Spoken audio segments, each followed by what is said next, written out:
الرحمن الرحیم۔ ایک مختصر سے وقفے کے بعد 3 دن کے وقفے کے بعد درس قرآن میں دوبارہ خوش آمدید استقبال ہے تمام حضرات کا۔ آج بھی ہم طویل درس قرآن سے گریز کرتے ہوئے آج مختصر درس قرآن 20-25 منٹ کا درس قرآن ہے، آپ سے شرکت کی درخواست کی جائے گی۔ ایک اہم موضوع اس کو ہم آج قرآن کی روشنی میں سماعت کریں گے۔ حضرات ذی وقار، قرآن کریم فرقان حمید میں سورہ قاف آج آپ نے تلاوت کرنے کا شرف حاصل کیا ہے۔ سورہ قاف کے ابتدائی رکوع میں اللہ تعالیٰ نے قدرت کے مظاہر کا ذکر کیا ہے، اور یہ مضامین مستقل آپ کئی رکوعات میں سنتے چلے آ رہے ہیں۔ میں پہلے گزارش کروں گا کہ جو حضرات یہ ماحول افراتفری کا ہے، جن کو جانا ہے وہ جائیں اور جن کو بیٹھنا وہ بیٹھیں۔ میری گزارش ہے آدھے منٹ کے اندر یہ ماحول ٹھیک کر لیں آپ برائے مہربانی، تاکہ جو ہے ایک ادب و آداب ملحوظ رہے۔ جن کو نہیں سننا ان پہ زور نہیں ہے، لیکن جو بیٹھنا چاہتے ہیں ان سے گزارش ہے ادب کے ساتھ بیٹھ جائیں، اعتکاف والے آگے آ جائیں۔ حضرات محترم، یہ مستقل یہ عنوان چل رہا ہے، آپ نے کئی پچھلے بھی رکوع میں سماعت کیا ہے کہ اللہ سبحانہ و تعالیٰ بار بار اپنے مظاہر، قدرت کے مظاہر، ان کا ذکر کر رہا ہے۔ اور یہ پھر آپ دیکھیں کہ سورہ جاثیہ شریف کے اندر بھی یہ موضوع، کل ہمارے درس یہ تراویح کی نماز میں سورہ جاثیہ جو 25ویں پارے میں تلاوت آپ نے سماعت فرمائی ہے، اور آج سورہ قاف آپ نے سماعت فرمائی۔ اس کا بھی یہی ہے کہ پہلے اللہ نے پہلے رکوع میں بے مثال قدرت کے کئی مظاہر بیان کیے۔ وسیع و عریض آسمان، چاند، سورج اور ستارے سے سجایا گیا، انتہائی کشادہ زمین، اس پر نظم اونچے اونچے پہاڑ، بارش اور اس سے پیدا ہونے والے خوبصورت باغات، طرح طرح کے میوے نباتات۔ اللہ بارش کے ذریعے مردہ زمین کو زندہ کرتا ہے، اور اسی طرح مردہ انسانوں کو دوبارہ زندہ کرے گا۔ مضمون یہ ہے، یہ مضمون بار بار ریپیٹ کیا جا رہا ہے۔ آپ نے دیکھا بقرہ شریف سے چل رہے ہیں آپ، سورہ بقرہ سے بار بار یہ مضمون آ رہا ہے۔ اللہ نے زمین بنائی، اللہ نے آسمان بنایا، اللہ نے پہاڑ بنائے، اللہ نے نباتات بنائے، حشرات بنائے، وحوش بنائے۔ وہ یہ بتاتا ہے کہ یہ نشانیاں ہیں، ان علامتوں پہ غور کرو۔ سورہ جاثیہ شریف کو میں پڑھتا ہوں، اس کے بعد میں اس طرف آتا ہوں اپنے موضوع کی طرف۔ جاثیہ کسے کہتے ہیں؟ جاثیہ کا معنی ہے، جسیا یا یسو کا معنی ہوتا ہے دو زانوں اور گھٹنوں کے بل بیٹھنا۔ یہ سورہ مبارکہ قیامت اور حشر کے حوالے سے یہ سورہ مبارکہ نازل کی گئی، یعنی قیامت کے دن، اس دن کے خوف کی شدت سے ہر امت گھٹنوں کے بل بیٹھی ہوئی ہوگی۔ اس سورت کا یہ مضمون ہے، ابتدائی جو یہ ٹائٹل ہے اس کا، جاثیہ، گھٹنوں کے بل بیٹھنا۔ جیسے بندہ گھٹنوں کے بل بیٹھ کے معافی مانگ رہا ہوتا ہے، عاجزی انکساری کرتا ہے، تو قیامت کی شدت ہولناکی اتنی زیادہ ہوگی کہ ساری امت وہاں گھٹنوں کے بل بیٹھی ہوگی۔ تو یہ موضوع ہے اس کا۔ ابتدا کیسے ہوتی ہے؟ ابتدا ہوتی ہے، اللہ ہمیں ذوق دے قرآن سننے کا، سمجھنے کا۔ اللہ سے دعا مانگا کریں، یہ بھی بہت بڑی توفیق ہے۔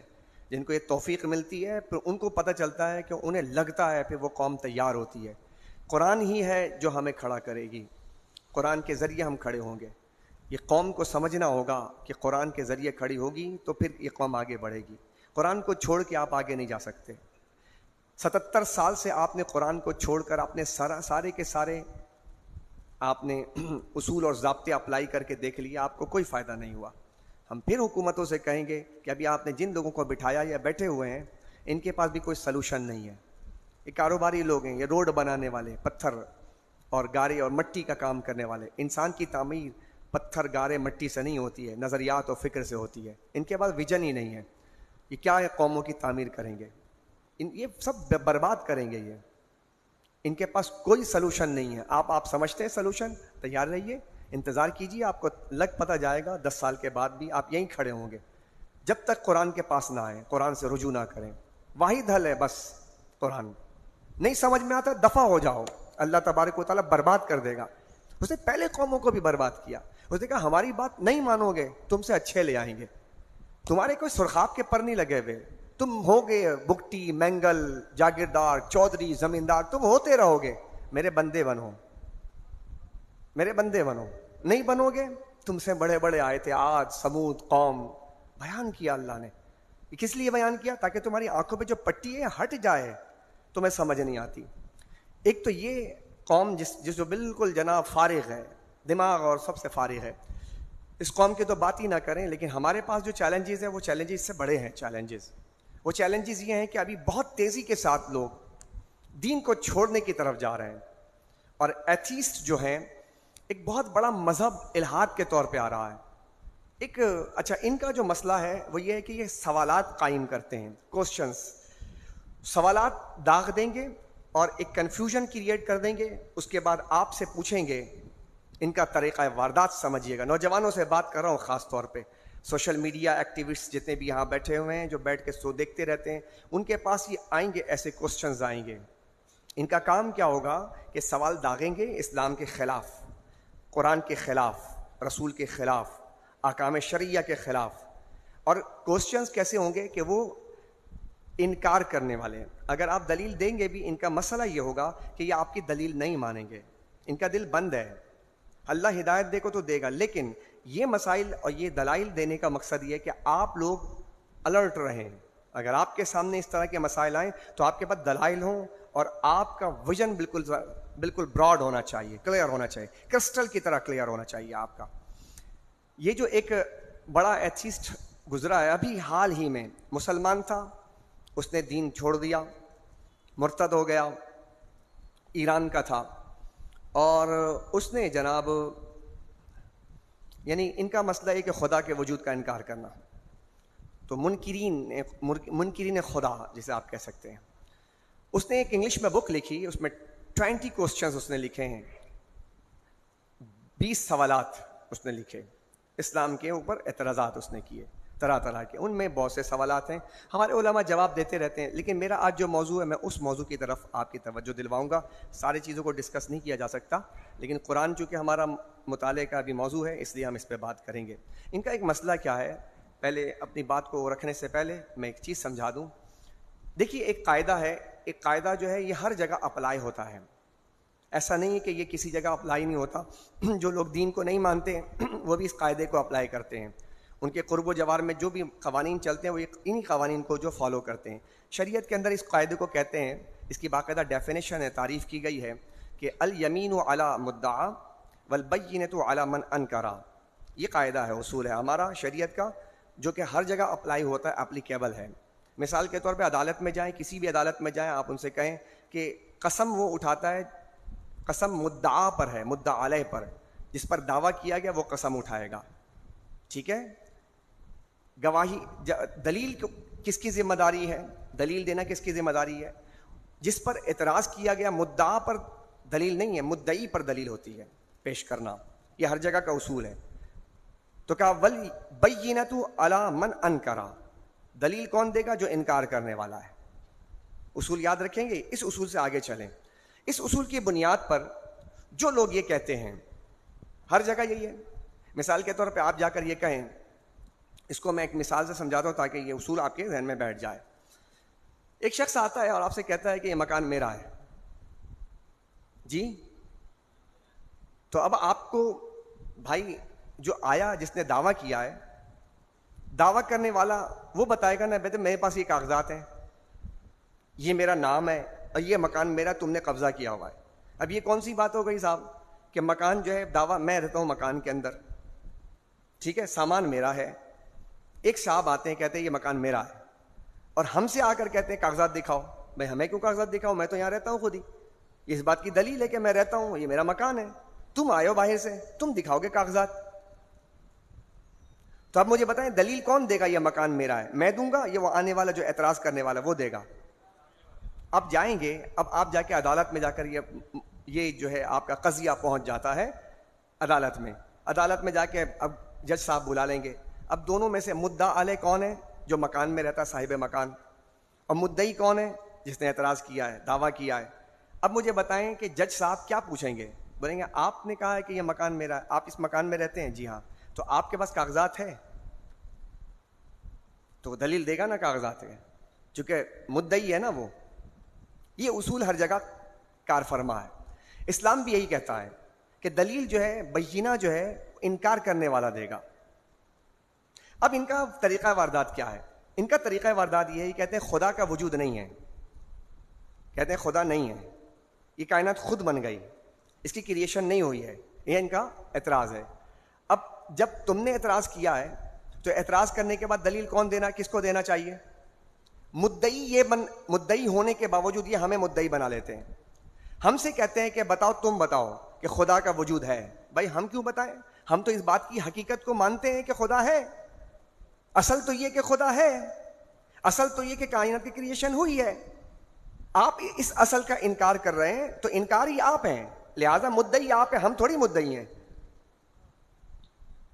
تو یہ اگر مسئلہ تمہیں سمجھ میں آ جائے یہ نوجوانوں, تو آپ انشاءاللہ عز و جل ان کے سامنے آپ کو پھر کہیں پہ سبکی نہیں ہوگی. آپ ان سے دلیل مانگیں, تم بتاؤ خدا نہیں ہے, دلیل تم دو. تم بتاؤ کہ کائنات کی کریشن نہیں ہوئی. ہم تو بتا سکتے ہیں, تم تو عجیب بات کرتے ہو, تم کہتے ہو کہ یہ کائنات خود بن گئی ہے. میں نے کہا عجیب بات ہے, تم نے پاؤں میں جوتا پہنا ہوا ہے؟ بولا ہاں. ہم نے کہا یہ ایسا ہوا, پتہ ہے کیا, ایک گائے تھی جی, خود بخود پیدا ہو گئی, بڑی ہوئی, خود بخود بڑی ہو گئی, اور بڑی ہونے کے بعد خود لیٹ گئی, زیوا ہو گئی, خود سے گلا کٹ گیا اس کا. اس کے بعد کھال خود بخود اترنا شروع ہو گئی, اور خود بخود اترنے کے بعد کھال علیحدہ ہو گئی. اس کے بعد کھال دباغت خود بخود ہو گئی, اس پہ کلر بھی چڑھ گیا, اس کے کٹنگ بھی ہو گئی, اور کٹنگ ہونے کے بعد پھر جو اس کی سلائی بھی ہو گئی, خود بخود ہوتا رہا یہ سب کچھ. اور اس کے بعد پھر یہ جوتا بن گیا. یہ جو آپ نے جوتا پہنا یہ خود بخود بن گیا. بولے بھائی تیرا دماغ خراب ہے, یہ جوتا میں نے پہنا خود بخود کیسے ہوا؟ تو کہ آپ نے عقل کو جوتے مار, کہ ایک تیرا جوتا خود سے نہیں بنتا, یہ کائنات خود سے بن گئی ہے. تو اپنے دماغ کا علاج کر, ہمیں نہیں بتا کہ ایک جوتا وہ خود سے نہ بنے, ایک کرسی خود سے نہ بنے, ایک چیئر خود سے نہ بنے, ایک پنکھا خود سے نہ بنے. اتنی بڑی کائنات تیرے دماغ میں بھوسا بھرا ہوا ہے کہ تو کہتا ہے خود سے بن گئی ہے. تو جا کے علاج کروا بھائی, تو دلیل لا کہ یہ کائنات خود سے بنی ہے. ہم تو یہ کہتے ہیں کہ کائنات کی کوئی چیز خود سے نہیں بنتی, سانے کے بنانے سے مصنوع بنتا ہے. تو لہٰذا یہ کائنات مصنوع ہے, مصنوعات ہے, لہٰذا سانے بھی موجود ہوگا. تو یہ تو ہماری دلیل واضح ہے, تو ہماری دلیل واضح ہے. اچھا یہ میرا موضوع یہ نہیں ہے, ہم اس پہ ان کا ایک اعتراض ہے, اس اعتراض پہ ٹائم تھوڑا سا کم ہے آج, یہ موضوع تھوڑا طویل ہے. تیار ہیں آپ؟ تھوڑا سا میرے پاس تھوڑا وقت کم ہے, لیکن اس عنوان کو میں کل بھی اس کو کنٹینیو کروں گا انشاءاللہ. اگر وقت میرے پاس نہ بھی بچا تو ہے ٹاپک بڑا حساس, اس لیے ضرورت ہے اس امر کی کہ ہم اس کو. ان کا ایک اعتراض یہ ہے کہ وہ کہتے ہیں کہ خدا ہے. تم کہتے ہو, ہم سے کہتے ہیں خدا ہے, کیا کہتے ہیں؟ تو کہتے ہیں کہاں ہے؟ اب یہ جب اعتراض آپ کو کیا جائے گا تو آپ تو بکھلا جائیں گے, چونکہ ان کے اعتراض ہیں بڑے ہیوی قسم کے, اور آپ کے پاس دلیل نہیں ہوگی. یہ آپ سے میں عرض کر رہا ہوں کہ توحید کے علم برداروں, تم سے بات کر رہا ہوں میں. وہ کہتے تم کہتے ہو خدا ہے, تو کہاں ہے بتاؤ, پتہ بتاؤ. اب وہ پتہ پوچھتے ہیں.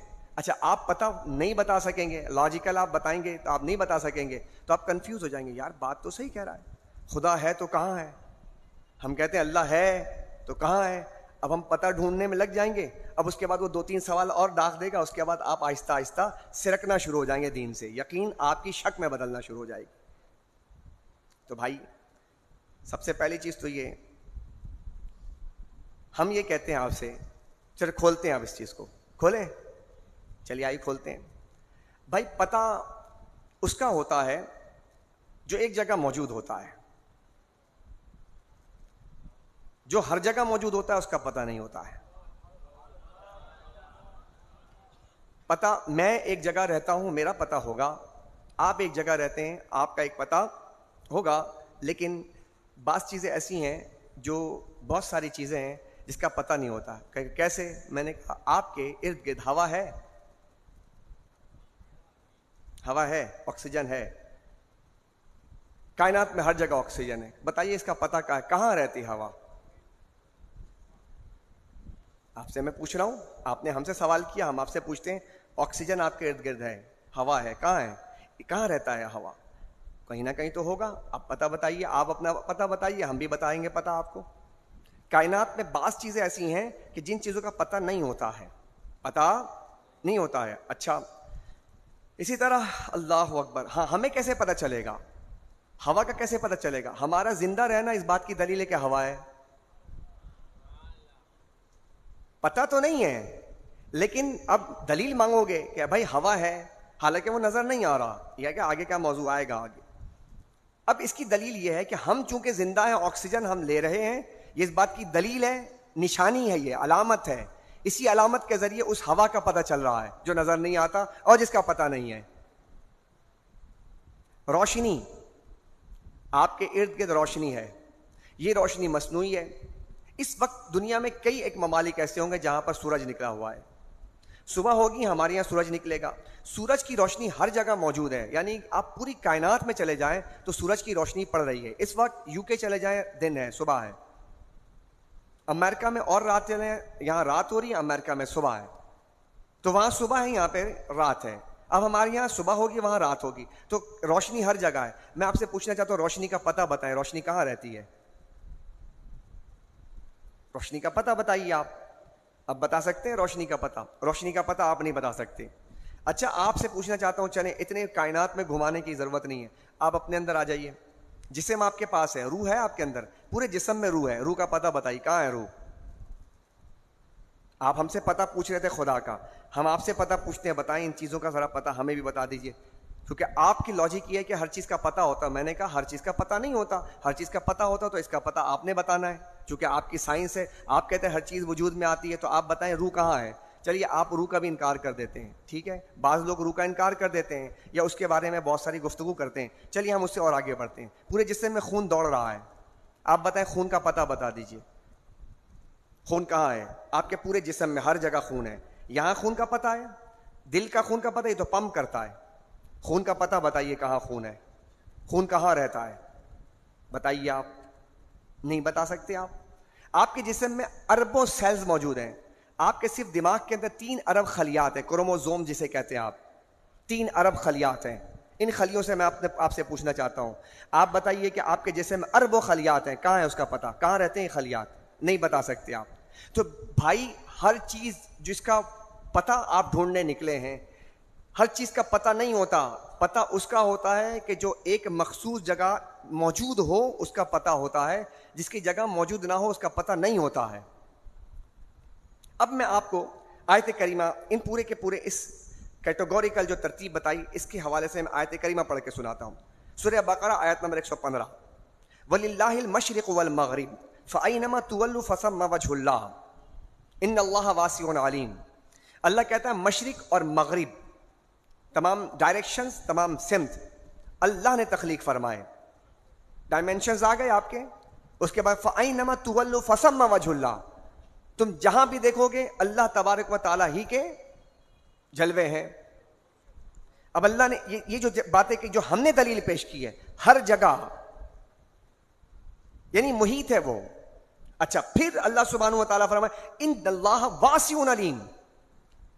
مشرق اور مغرب اسی کے، جدھر چلے جاؤ خدا اور اللہ وسیع وسعت رکھنے والا ہے، وسیع علم والا ہے. اب اس نے وسعت کا بیان بھی کیا کہ وسعت ہے، جیسے ہوا میں وسعت ہے، روشنی میں وسعت ہے. تو اللہ سبحانہ و تعالیٰ نے فرمایا یہ وسیع ہے. تو اب یعنی اندازہ لگائیں کہ وسعت یہ ہے آج کائنات کی وسعت، کہ کائنات یہ زمین جو آپ کی ہے، یہ زمین جو آپ کی موجودہ ارتھ ہے، یہ سولر سسٹم کے اندر اس جیسے ہزاروں لاکھوں زمینیں، بہت سارے، بلکہ یہ سولر سسٹم کے اندر ایک سورج نہیں بلکہ کروڑوں سورج موجود ہیں. ایک سولر سسٹم کے اندر کروڑوں سورج موجود ہیں، اور تمام کے تمام، اور وہ سب مدار میں گھوم رہے ہیں. قرآن کہتا ہے سورہ یاسین وَكُلٌّ فِي فَلَكٍ يَسْبَحُونَ، مدار میں گھوم رہے ہیں. زمین بھی گھوم رہی ہے، تو آسمان میں جتنے بھی چکر لگا سارے اسٹارز گھوم رہے ہیں. اور یہ ایک بتایا اربوں. اور یہ سب کہاں ہیں؟ یہ جتنے سولر سسٹم ہیں، یہ ہزاروں سورج، یہ سب مل کر ایک کہکشاں کے اندر ہیں. ایک کہکشاں، اور ایک کہکشاں جسے ملکی وے کہتے ہیں آپ، یہ بھی گھوم رہی ہے. کائنات بھی اندر سے گھوم رہی ہے، سورج بھی گھوم رہا ہے، اوپر سے کہکشاں بھی گھوم رہا ہے. اور اس کائنات کو تم دیکھتے ہو جس کے اندر اربوں سورج ہیں، اربوں سولر سسٹم ہے، اس ایک کہکشاں میں وہ گھوم رہا ہے. اس کائنات کے اندر اربوں کہکشاں ہیں، اور اللہ سبحانہ و تعالیٰ کا علم اس سے وسیع ہے. تو تمہارا جو علم ہے، تمہارے علم کی بنیاد سے تو تم تو اب تک یہاں تک نہیں پہنچ سکے. اگر اس کو کھولو گے تو اللہ تو اس سے زیادہ وسیع علم رکھنے والا ہے. اللہ اکبر.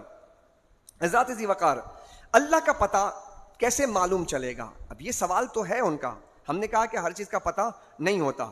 آئیے تھوڑا سا اس کو اور کھولنے کی کوشش کرتے ہیں. اللہ کا پتہ معلوم کرنے کا پہلا سبب ہے یؤمنون بالغیب. اللہ کا پتہ معلوم کرنے کے لیے آپ کو جس راستے پر چلنا پڑے گا اس کے لیے کیا چیز ہے جس کے بارے میں سورہ بقرہ میں فرما دیا تھا یؤمنون بالغیب. کیا فرمایا تھا؟ غیب پر ایمان لانا. اس کو سمجھنا ہوگا. اگر آپ اس بات کو سمجھیں گے تو آپ کو پتہ چلے گا کہ خدا کا وجود ہے. اب میں آپ سے پوچھنا چاہتا ہوں، اعتراض جو ہمیں نظر نہیں آتا ہم اسے کیسے مان لیں؟ ان کا اعتراض یہ ہے، یہ کہتے ہیں، ہم کہتے ہیں غیب پر ایمان لے آؤ. ٹھیک ہے، ہم دلیل دیتے ہیں. ہم کہتے ہیں خدا ہے تو کہتے ہیں کہاں ہے؟ ہم کہتے ہیں غیب پر ایمان لاؤ، اس کا وجود ہے. تو یہ کہتے ہیں کہ ہم بن دیکھے چیزوں کو کیسے مان لیں؟ دین، اسلام، مذہب ہماری آنکھیں بند کر دیتا ہے. ان کا اعتراض ہے. یہ کہتے ہیں کہ دین، مذہب، اسلام ہماری آنکھیں بند کر دیتا ہے. یہ کہتا ہے آنکھیں بند کر لو. غیب کا کیا مطلب ہے؟ آنکھیں بند کر لو، مان لو بس. ہم کیسے مان لیں؟ بات سمجھ رہے ہیں؟ ہم کیسے مان لیں کہ جو چیز نظر نہیں آتی؟ فرشتے نظر نہیں آتے، یہ کہتے ہیں مان لو. اسلام کہتا ہے آنکھ بند کر لو.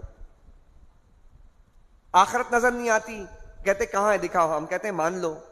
تو کہتا ہے دین تو آنکھیں بند کر رہا ہے. یہ کیسا دین ہے؟ یہ کیسا مذہب ہے؟ کہتا ہے آنکھیں بند. دین آنکھیں بند کر رہا ہے. اعتراض دیکھ رہے ہیں آپ؟ دین آنکھیں، کہتا ہے مان لو. کہتا ہے کہ جو چیز نظر نہ آئے مان لو. اب یہ بات دماغ میں جا کے بیٹھ جائے گی، فٹ ہو جاتی ہے ہمارے نوجوانوں کے. میں ایک نوجوان، کل میں ایک جگہ گیا تھا ختم قرآن میں، وہاں پہ ایک لڑکا نوجوان آیا. اس نے کہا میرا ایک دوست تھا، وہ دوست جو ہے وہ مجھ سے کافی دنوں بعد ملاقات کی تو اس نے عجیب عجیب باتیں کرنا شروع کر دیں. تو میں نے اس سے کہا یار تم ایسی باتیں اللہ کے بارے میں کہہ رہے ہو. ہاں تو وہ کہاں ہے جس کے بارے میں تم خدا کہتے ہو؟ وہ تو نہیں ہے، اس کا وجود ہی نہیں ہے. بولے میں حیران ہو گیا، میرا وہ دوست جو تھا وہ مسلمان تھا، وہ ایتھیسٹ ہو گیا، اس نے خدا کے وجود کا انکار کر دیا. ایسے بہت سی مثالیں تیزی کے ساتھ پھیل رہی ہیں.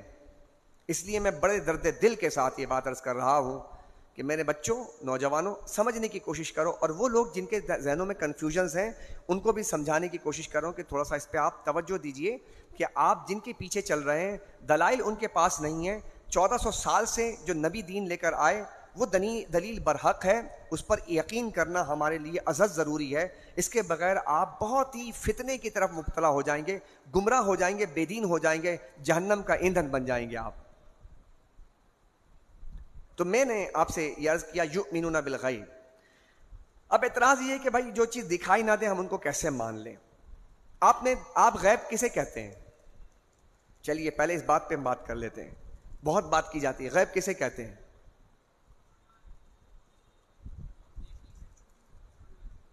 غیب جو چیز نہ ہو وہ غیب ہے.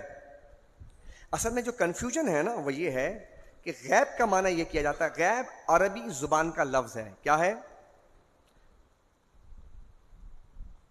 غیب غیر موجود شے کو غیب نہیں کہتے. کنفیوژن یہاں سے پیدا ہوگی. غیر، میرے جملے پہ اب میں چونکہ ایک ایک جملہ بہت تول کے کہوں گا. غیر موجود شے کو غیب نہیں کہتے. غیب موجود ہے، غیب موجود ہے لیکن مشہود نہیں ہے. غیب موجود ہے لیکن غیب، اچھا ایک بات، یہ بڑا مسئلہ ہے میرے لیے. تو یہ بڑا مسئلہ ہوتا ہے کہ میں جب یہ موضوعات چھیڑتا ہوں تو ہمارے جو لوگ ہیں تھوڑا سا ایک دم تھوڑا اپنا لیول تھوڑا اوپر کیجئے، ان باتوں کو سمجھنے کی کوشش کیا کیجئے بھائی. یہ جو مزاج بن گیا نا، واقعہ ہی سناؤ، کہانی بھی سناؤ، بس مزے کی باتیں سناؤ، یہ مزاج سے نکلیے. ذرا تھوڑا علمی اور فکری گفتگو کی طرف بھی آئیے. ذرا اپنا مزاج ذرا یار تھوڑا علمی. قرآن اتنی یعنی ہائپ کریٹ کرتا ہے، قرآن آفاق کی بات کرتا ہے، انفس کی بات کرتا ہے. تم زمینی میں کھوئے پڑے ہو یار. تم مطلب یعنی اپنے علمی معیار کو تو بلند کرو یار. کہیں بیٹھو تو آنکھ کھول کر بیٹھیں اور آپ کی اپیرینس بتائے کہ آپ سمجھ رہے ہیں. صرف اس بات پہ نہیں کہ آپ یہ مولا علی کی شان بیان کرتے تو نعرے بھی لگا دو گے اور خوش بھی ہو جاؤ گے. وہ تو بھائی وہ شان والے لوگ تھے, ان کے بارے میں کیا ہے, وہ تو شان والے لوگ ہیں. لیکن آج کا مسئلہ شان نہیں ہے, آج کا مسئلہ شہادت ہے. عالم شہادت میں رہنے والوں سے میں بات کر رہا ہوں. غیب تمہارا قرآنی تصور ہے, یؤمنون بالغیب, اور تمہیں پتہ ہونا چاہیے کہ غیب کیا شے ہے. غیب غیر موجود شے کو نہیں کہتے, یہ کہتے ہیں خدا نہیں ہے. غیب کو کہتے ہیں کہ موجود نہ ہو تو اس کو کہتے ہیں. ہم کہتے ہیں غیب موجود ہو لیکن مشہود نہ ہو. غیب اس کو کہتے ہیں, غیب موجود ہو لیکن دکھائی نہ دے, اس کو غیب کہتے ہیں. سمجھ آ رہی بات؟ اب ہم کہتے ہیں کہ خدا, یعنی کہ خدا کا وجود ہے, یہ غیب ہے, تو اس کا مطلب ہے کہ غیب موجود شے کو کہتے ہیں لیکن مشہود نہیں ہے. بات سمجھ رہے ہیں؟ اچھا کیا وجہ ہے, آپ غیب کو کیوں نہیں دیکھ سکتے؟ اب یہ سوال ہے نا, غیب کو کیوں نہیں دیکھ سکتے؟ وہ بھی نظر آ جائے جو غیب ہے, فرشتے نظر آ جائیں, عالم برزخ نظر آ جائے, عالم بالا نظر آ جائے, عالم ارواح نظر آ جائے, تو ہم کہتے ہیں کہ دیکھیے یہ نظر ہے نا, نظر یہ آپ کی ہے, نظر باصرہ ہے, بصر ہے, بصری جو قوت ہے آپ کے اندر, اس کی لیمیٹیشنز ہیں. یہ ایک لمیٹڈ ایک کانسیپٹ کے ساتھ جو ہے نا یہ ورکنگ کرتی ہے, یہ اپنے حدود سے بڑھ کر آگے نہیں جا سکتی.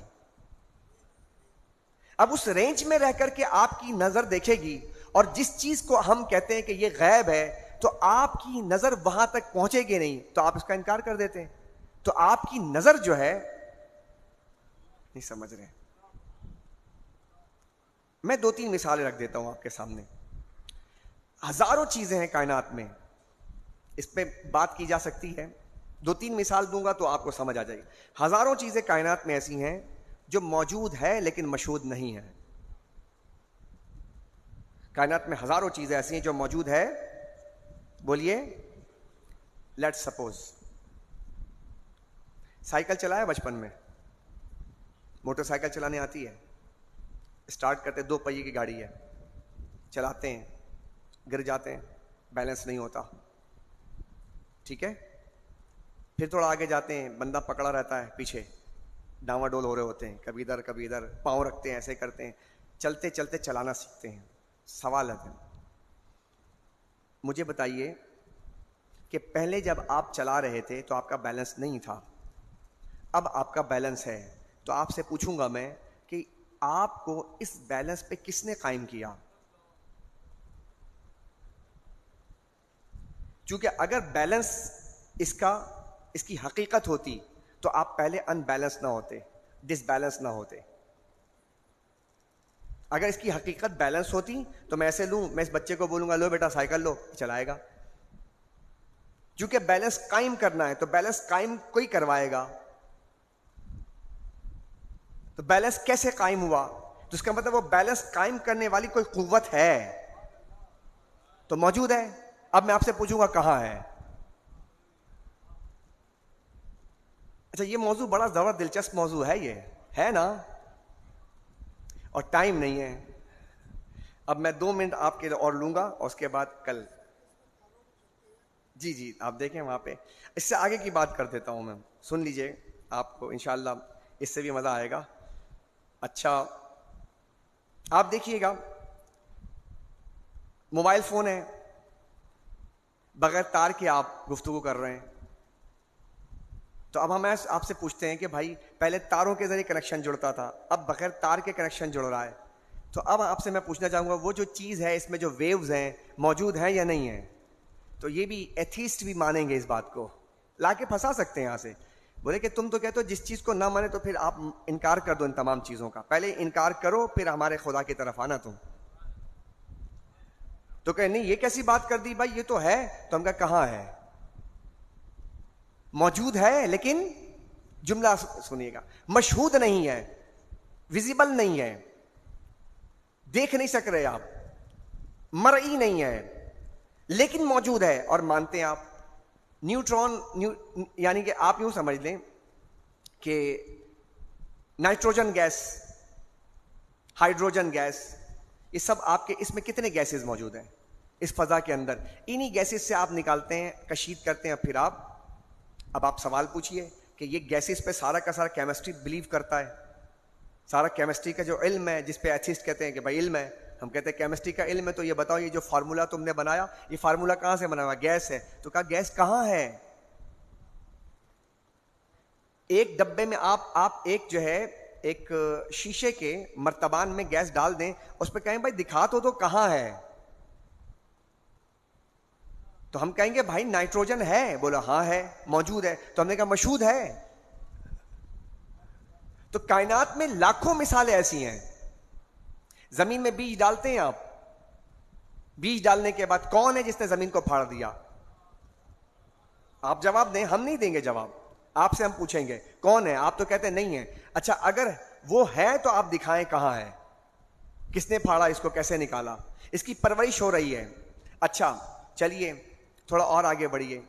آم پیڑ میں آ گیا، صحیح ہے، آم پیڑ میں آ گیا. اچھا پہلے کیسے کلر کا ہوتا ہے؟ ہرا، ہرے رنگ کا ہوتا. اس کے بعد پھر گریجولی جو ہے کس رنگ میں ہو جاتا ہے؟ ہم پوچھیں گے بھائی کس نے اس پہ رنگت کی ہے؟ آپ جواب دینا کیونکہ انکاری آپ ہیں. آپ بتائیں کہ اس ہرے کو پیلا کس نے کر دیا یار؟ کہے گا بھائی وہ جو ہے نا یہ ایک آپ نوامی سے قدرت ہے اور یوں ہے اور ایک نظام کا پروسیس ہے. ہم نے کہا تو کہاں ہے؟ وہی تو پوچھ رہے، دکھا تو دو. ابے ہم سے ہی پوچھے چلے جاتے ہو خدا نہیں ہے، خدا کہاں ہے؟ ہم تم سے پوچھتے ہیں کائنات جو چل رہی تم بتاؤ کہاں ہے.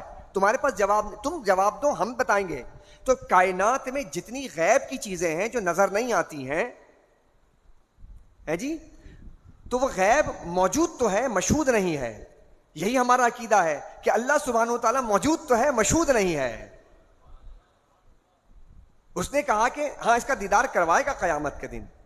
اپنے پیغمبر کو، اپنے نبی کو اس نے بلایا. اب اس تک پہنچنا کیسے ہے؟ تو اب میں آپ سے عرض کروں گا، آپ گیس کو اسمیل کر کے کہہ سکتے ہیں یا ریاکٹ کر کے کہہ سکتے ہیں کہ ماچس جلائیں گے تو آپ کر سکتے ہیں. تو کچھ علامت ہوگی اس گیس کا پتہ دینے کے لیے، کچھ پتہ چاہیے آپ کو. چونکہ روشنی ہے، ہر چیز روشن ہی ہے، تو ہم کہیں گے سورج ہے. تو روشنی اس بات کا پتہ دیتی کہ سورج ہے. ہمارا وجود، سانس لے رہے ہیں، اس بات کا پتہ دیتی ہے کہ ہمارا وجود ہے تو آکسیجن ہے. ہم یہی کہتے ہیں کہ اسی طرح کائنات میں اللہ رب العزت نے ہزاروں چاروں طرف اس نے اپنے قدرت کے نظارے پھیلا دیے اور کہا اس میں غور کرو، اس میں غور کرو گے تو ہم تک پہنچ جاؤ گے. اب میں آپ کے سامنے آیت کریمہ پڑھنا چاہوں گا تاکہ میری بات مکمل ہو جائے. میں نے اپنی طرف سے کوئی بات نہیں کہ میں تو اپنے رب کا ادنا سا حقیر فقیر بندہ. میری کیا جرت کہ میں قرآن کریم فرقان حمید کی جو ہے توضیحات کو عرض کر سکوں. یہ تو اللہ کا کرم ہے. یہ جو باتیں عرض کی ہیں یہ اللہ تعالیٰ کی طرف سے، اور جو بندے لکھ رہے ہیں ہم ان کو استفادہ کرتے ہیں اور آگے بڑھاتے ہیں. لیکن رب نے کیا فرمایا، ان تمام باتوں کا کنکلوژن دیکھ لیجئے. حامیم تنزیل الکتاب من اللہ العزیز الحکیم. اس کتاب کا نازل کرنا اللہ کے جانب سے ہے جو بہت غالب بحد حکمت والا ہے. اب تصور سمجھیے گا، میری پوری گفتگو کو سنیے گا نا. اس آیت، اس پورے رکوع کے اندر اللہ نے کیسے بیان کیا ہے. سورہ جاثیہ شریف ہے، ابتدائی رکوع ہے. ان فی السماوات والارض لآیات للمؤمنین. بے شک آسمانوں اور زمینوں میں مومنوں کے لیے ضرور نشانیاں ہیں. سنتے جائیے گا اور ایمان بڑھاتے جائیے گا پوری گفتگو کو. وفی خلقکم وما یبث من دابۃ آیات لقوم یوقنون. اس نے کہا کہ اور تمہاری تخلیق میں اور ان جانداروں میں جن کو زمین میں پھیلایا گیا، یقین کرنے والوں کے لیے نشانیاں ہیں. تمہاری تخلیق میں، ان جانداروں کی تخلیق میں غور کرنے والوں کے لیے نشانیاں ہیں. وہی نشانی جس سے اللہ تک پہنچنا ہے. سبحان اللہ کہہ دیجیے. آپ دیکھ رہے ہیں، دیکھ رہے ہیں آپ ایتھیسٹ یہاں پر آ کر مر جائے گا. چونکہ جس کو بنیاد بناتا ہے وہ وہیں پر ختم ہو جاتا ہے، کیونکہ جس کی بنیاد ہی غلط ہے تیری. تو کہتا ہے کہ غیب اس چیز کو کہتے ہیں جو موجود ہی نہ ہو. ہم کہتے ہیں کہ غیب اس کا نام نہیں، کیونکہ غیب عربی زبان کا لفظ ہے. جو چیز غیر مشہود ہو اس کو ہم غیب کہتے ہیں، لیکن وہ چیز موجود تو ہوتی ہے. اب دیکھیے آگے چلیے ایک مثال اور دے دیتا ہوں. میں آپ کے سامنے مجھے یاد آئی، شاید حق باہو رحمۃ اللہ علیہ کے میں کسی کتاب میں نے یہ دلیل پڑھی تھی، بڑی زبردست لگی تھی دلیل. آپ مجھے بتائیے کہ آپ کے یہاں دودھ گھر میں آتا ہے؟ سب کے گھر آتا ہے. آپ سامنے دودھ رکھیں اور رکھنے کے بعد آپ سے میں پوچھوں اس میں گھی ہے یا نہیں ہے اور مکھن ہے یا نہیں ہے، بتائیے آپ. دودھ سامنے موجود ہے اور اس میں دودھ میں گھی اور مکھن ہے یا نہیں ہے، دکھائیں آپ مجھے. دودھ بالکل کلیئر نظر آئے گا، وائٹ لیکوڈ، ٹھیک ہے. لیکن اس میں آپ کو ابھی آپ بالکل تازہ دودھ لے کر آئے، کیا تازہ دودھ میں آپ کو مکھن نظر آتا ہے؟ کیا گھی نظر آتی ہے؟ لیکن میں کہتا ہوں کہ اس میں گھی بھی ہے، اس میں مکھن بھی ہے. اب ایتھیسٹ کہے گا وہ کہاں ہے؟ ہم نے کہا موجود ہے لیکن مشہود نہیں ہے. موجود ہے لیکن، تو بھائی مشہود کیسے ہوگا؟ ہم نے کہا تھوڑی محنت کرنی پڑے گی. کیا کرنے کا؟ بلونا پڑے گا. تھوڑا بلو، محنت کرو، اب وہ ایسے نکھر کے آ جائے گا. لو جی دودھ بھی ہے، مکھن بھی ہے، گھی بھی ہے، لو جی ہو گیا. ایسے ہی اللہ تک جانے کے لیے غور و فکر کے مرحلے سے گزرنا پڑے گا، محنت کرنی پڑے گی. تم کہتے ہو بغیر محنت کے خدا تک پہنچ جائے، ہم کہتے ہیں نہیں، خدا کہہ رہا ہے، ہمارا رب کہہ رہا ہے قرآن کریم میں، کہتا ہے کہ واختلاف اللیل والنہار وما انزل اللہ من السماء من رزق فاحیا به الارض بعد موتها. کہا کہ اور رات اور دن کے اختلاف میں، اور اللہ نے آسمان سے جو رزق نازل کیا، پھر اس پانی سے زمین کے مردہ ہونے پر اس کے بعد زندہ کیا، اس میں ہواؤں کے چلانے میں اصحاب فہم اور فراست کے لیے ضرور نشانیاں ہیں. سب تو بتا دیا، ہوا کے آنے جانے میں، زمین و آسمان کے، زمین مردہ ہے، زندہ ہو جاتی ہے. پھر کہا تلک آیات اللہ نتلوها علیک بالحق، یہ اللہ کی آیتیں ہیں جن کی ہم آپ کے سامنے حق کے ساتھ تلاوت کرتے ہیں، اور اس کی آیتوں کے بعد وہ اس کتاب پر ایمان لائیں گے. ہر بہتان تراشنے والے بدکار کے لیے ہلاکت ہے. وہ اللہ کی ان آیتوں کو سنتا ہے جو اس پر تلاوت کی جاتی ہے، پھر تکبر کرتے ہوئے اپنے کفر پر ڈٹ جاتا ہے. اللہ رب العزت نے سارا خلاصہ اس کے ایتھیسٹ یعنی ایتھیزم کے جتنے لوگ ہیں اس کا خلاصہ بیان کر دیا. اللہ فرماتا ہے ہم کھول کھول کر بیان کرتے ہیں، لیکن یہ تکبر کے ساتھ کھڑا ہو جاتا ہے اور یہ بات نہیں مانتا ہے. جب بات نہیں مانتا ہے تو اللہ نے فرمایا کہ پھر ایسے بدکار کے لیے ہلاکت ہے. تو ایسے تو لوگ بہت آئیں گے. میں عرض کروں دوستو، اسلام اس موضوع پہ بھی انشاءاللہ آگے جا کے کچھ ٹاپکس آئیں گے تو عرض کروں گا. اسلام جو ہے نا، اسلام تلوار سے نہیں مٹے گا، نہ میزائلوں سے مٹے گا، نہ ایٹم بم سے مٹے گا. ہم سب ہلاک ہو جائیں مسلمان، خاکم بدہن، لیکن اسلام پھر زندہ ہو جائے گا. کیسے؟ کیونکہ قرآن موجود ہے، یہ نظریات ہیں، اور اللہ نے اس کا وعدہ فرمایا ہے. اس قرآن کی ذمہ داری ہم نے لی ہے، لہٰذا اسلام ختم ہو ہی نہیں سکتا. یہ ان کی خام خیالی ہے کہ اسلام کو ہم ختم کر دیں گے، چونکہ اللہ نے اس قرآن کی ذمہ داری لی ہے. اور نظریات سے قومیں بنتی ہیں، نظریات سے. ہم نظریاتی قوم ہیں، ہم نظریات سے آگے بڑھیں گے. لہٰذا ہمارا وجود ختم بھی ہو جائے، قرآن موجود رہے گا تو قرآن پھر دوبارہ ہم جیسے ایک اور نسل تیار کر دے گا اور پھر اسلام پھیلنا شروع ہو جائے گا. تو اسلام اسی لیے قیامت تک کے لیے ہے، اس کو مٹایا نہیں جا سکتا. لہٰذا یہ اپنے اس اسلام کو مٹانے کے لیے کیا کرتے ہیں کہ جب وہ کچھ کر نہیں پاتے تو اس قرآن کو جلا دیتے ہیں اور اس کے ماننے والے کو قتل کرتے ہیں، اور اپنے آپ میں سمجھتے ہیں کہ شاید ہم اسلام کو مٹا رہے ہیں. حالانکہ اسلام کو مٹانے کا میدان وہ نہیں تھا. اسلام کو مٹانے کا میدان یہ تھا کہ علم کی بنیاد پر اس کا آپ رد کرتے، جو آپ کر نہیں سکے. تمہارے اچھے بھی نہیں کر سکتے، دنیا ختم ہو جائے گی، لیکن قرآن کی ایک آیت جیسی آیت تم نہیں لا سکتے. اللہم ربنا تقبل منا انک انت السمیع العلیم وتب علینا یا مولانا انک انت التواب الرحیم وافوض امری الی اللہ ان اللہ بصیر بالعباد. سبحان ربک رب العزۃ عما یصفون وسلام علی المرسلین والحمد للہ رب